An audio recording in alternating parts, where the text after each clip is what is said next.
ಕಾದಂಬರಿಗಳ ಮಾಂತ್ರಿಕ ಎಸ್.ಎಲ್. ಭೈರಪ್ಪ ಇಂದು ನಿಧನರಾಗಿದ್ದಾರೆ.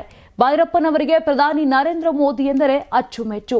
2024 ಹಾಗೂ 29ರ ಲೋಕಸಭಾ ಚುನಾವಣೆಯಲ್ಲೂ ನರೇಂದ್ರ ಮೋದಿ ಹೆಚ್ಚೆಚ್ಚು ಬಹುಮತದಿಂದ ಗೆಲ್ಲಬೇಕು, ನಂತರ ನಿವೃತ್ತಿಗೊಳ್ಳಬೇಕು, ಅಲ್ಲಿಯವರೆಗೆ ಅವರಂತೆಯೇ ಇರುವವರನ್ನ ತಯಾರು ಮಾಡಬೇಕು ಅಂತ ಸಲಹೆ ಕೊಟ್ಟಿದ್ರು ಭೈರಪ್ಪನವರು.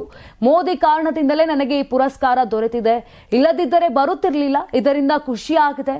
ಪ್ರಶಸ್ತಿ ಕೊಟ್ಟರೆಂಬ ಕಾರಣಕ್ಕೆ ಅವರ ಸರ್ಕಾರವನ್ನು ಹೊಗಳುವುದಿಲ್ಲ. ದೇಶದಲ್ಲಿ ಮೋದಿ ಸರ್ಕಾರದಂತಹ ಸರ್ಕಾರ ಇದುವರೆಗೆ ಬಂದಿರಲಿಲ್ಲ. ಸೇವೆಯನ್ನೇ ದೃಷ್ಟಿಯಲ್ಲಿಟ್ಟುಕೊಂಡವರು, ಧೈರ್ಯ ಇರುವಂತವರು ಇದುವರೆಗೆ ಯಾರು ಬಂದಿರಲಿಲ್ಲ ಅಂತ ಹೇಳಿದ್ರು. ಪದ್ಮಭೂಷಣ ಪುರಸ್ಕಾರ ಸಿಕ್ಕಿದಾಗಿಂದಲೂ ನನ್ನ ಪುಸ್ತಕಗಳನ್ನ ಲಕ್ಷಾಂತರ ಮಂದಿ ಓದಿ ಸಂತೋಷ ಪಟ್ಟಿರುವುದು ಹೆಚ್ಚಿನ ಖುಷಿ ಕೊಡುತ್ತದೆ.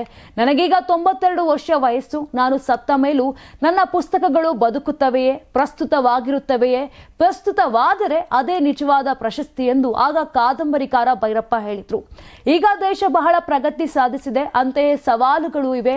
ವಿದೇಶದಲ್ಲಿ ಸೋತವರು ಗೆದ್ದವರನ್ನ ಅಭಿನಂದಿಸುತ್ತಾರೆ, ಆದರೆ ನಮ್ಮಲ್ಲಿ ಆ ರೀತಿ ಇಲ್ಲ. ವಿರೋಧ ಪಕ್ಷದಲ್ಲಿರುವವರು ಜವಾಬ್ದಾರಿ ತಿಳಿಯದೆ ಸದಾ ಬೈಗುಳದಲ್ಲಿ ತೊಡಗಿರುತ್ತಾರೆ ಅಂತ ವಿಷಾದವನ್ನ ವ್ಯಕ್ತಪಡಿಸಿದ್ರು.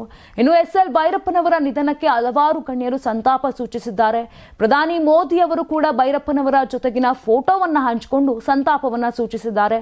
ಅಂತೆಯೇ ಎಚ್.ಡಿ. ಕುಮಾರಸ್ವಾಮಿ, ಸಿಎಂ ಸಿದ್ದರಾಮಯ್ಯ, ಡಿ.ಕೆ. ಶಿವಕುಮಾರ್ ಮತ್ತಿತರ ಗಣ್ಯರು ಮತ್ತು ಚಲನಚಿತ್ರದ ನಟ ನಟಿಯರು ಕೂಡ ಸಂತಾಪವನ್ನ ಸೂಚಿಸಿದ್ದಾರೆ.